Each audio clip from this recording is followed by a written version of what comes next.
Hello, and welcome to CP Physics. My name is Mark Sakari. Pleasure to meet you all. Most people call me Mr. C. A little bit of background about myself. This will be my 20th year in the district teaching science. I started with the general science years ago, and for the last several years, it's been the freshman in CP Physics specifically. I graduated with a master's degree from mechanical engineering, and after that, I spent some time designing nuclear submarines. Not as exciting as it sounds.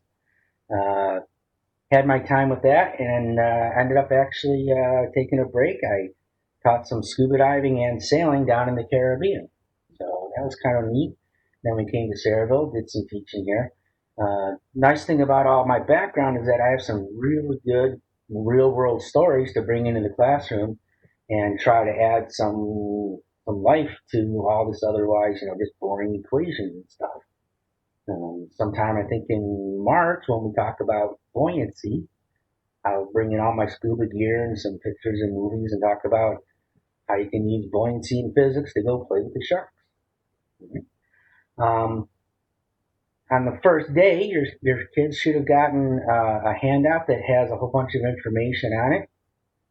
On there, you'll have my name. Should have a WebEx contact thing, as well as my email. The best way to get a hold of me, even with WebEx or whatever else we're going to try, just email me is the best way to get me. I see my email throughout the day. I can answer questions, anything. There's no waiting in line, no whatever. But that all that's on the sheet that your kids have. If not, email me. I'll send you the whole sheet. Mark.Sakari@SayrevilleK12.net.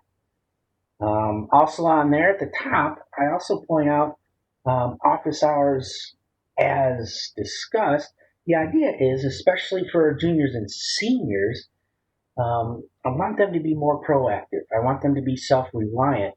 And throughout the year, I will not require anyone to come in for extra help.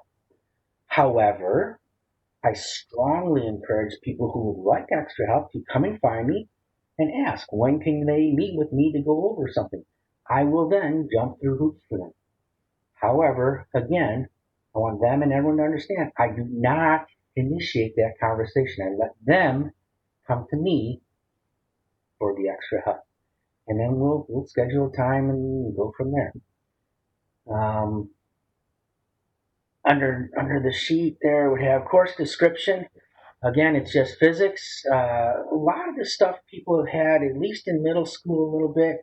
Certainly, if depending on their schedules, how things have changed around the last several years, some people may have taken freshman physics. Some people may have been doing biology back then. But it's nothing that we probably haven't seen at some point in the last 10 years. Newton's forces, motion, energy, waves, radiation, light, that type of thing. Um, Nothing new and exciting there, except that now we're really going to get more into it because we have a stronger math background.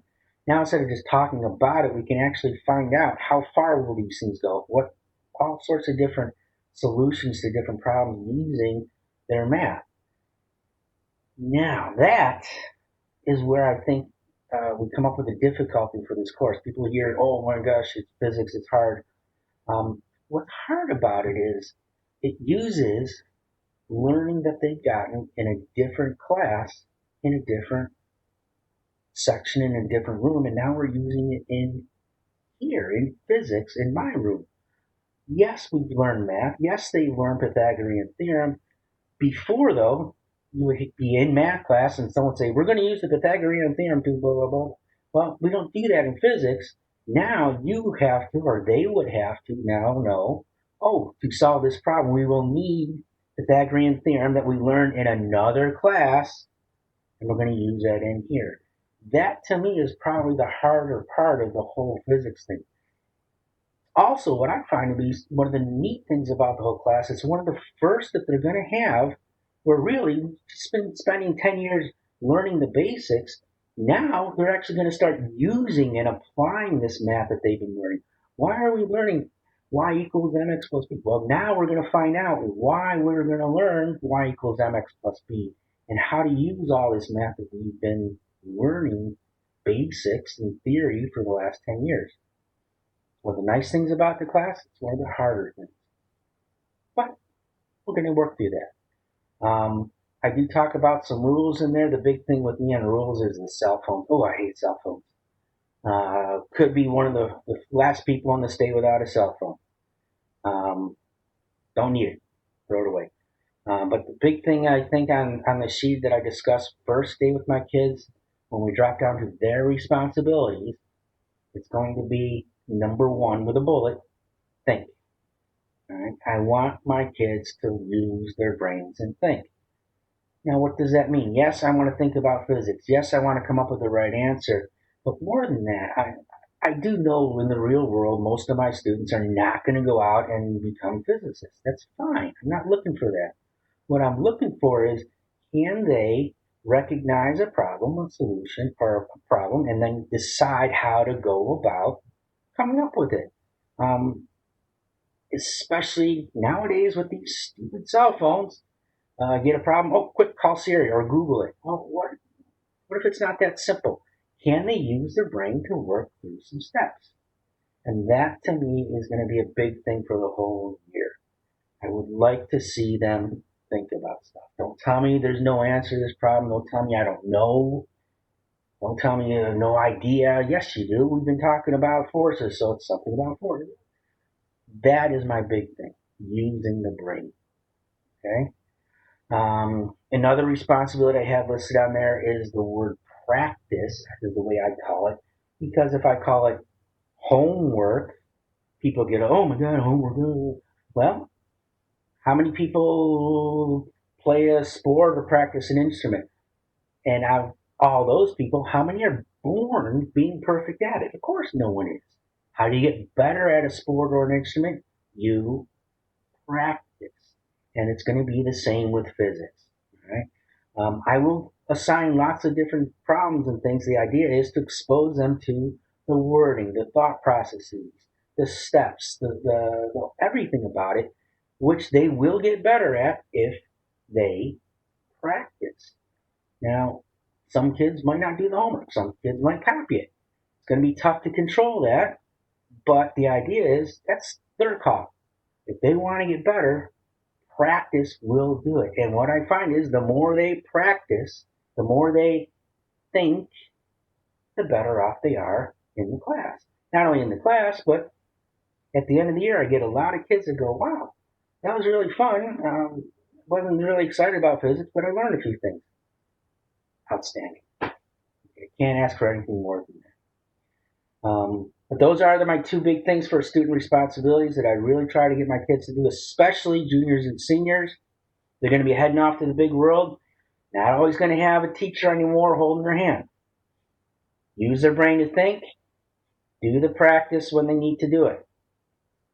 Okay? As far as grading goes, I grade on a point system, just like all the rest of the district, with 5% for homework, 15% for quarterly. I do point out two things as far as grading goes. One is there is no last minute bailout extra credit. So I do not want my students to come to me in week 9.5 and go, Mr. C, I got a 50. Can I write a paper to get it up to a 65? Or can I make up some work? Or no more bailouts.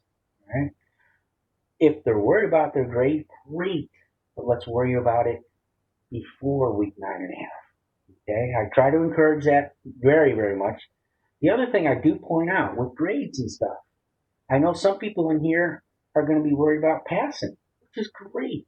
Hey, physics ain't their gig. I get it. What I tell my students, though, again, going back to thinking and practicing, when I see effort, when I see someone trying, they're going to pass. Right? Either I will find a way to make them pass, or just by thinking and practicing. I love those two words. Thinking and practicing will get them ending up passing. Okay. Generally, grades aren't a concern. You can get whatever you want here. I've had A's. I've had people super excited to have a C and a D. And I've got a few, I'll say it, seniors who blow things off and don't do anything and get an F. It's up to them. Okay. Look forward to playing with them all year. I look forward to perhaps meeting you guys in maybe February. Is that when we might be doing parent conferences? But again, going to have a good time this year. If you need a hold of me, email away. Otherwise, I would say normally at this point in time, are there any questions?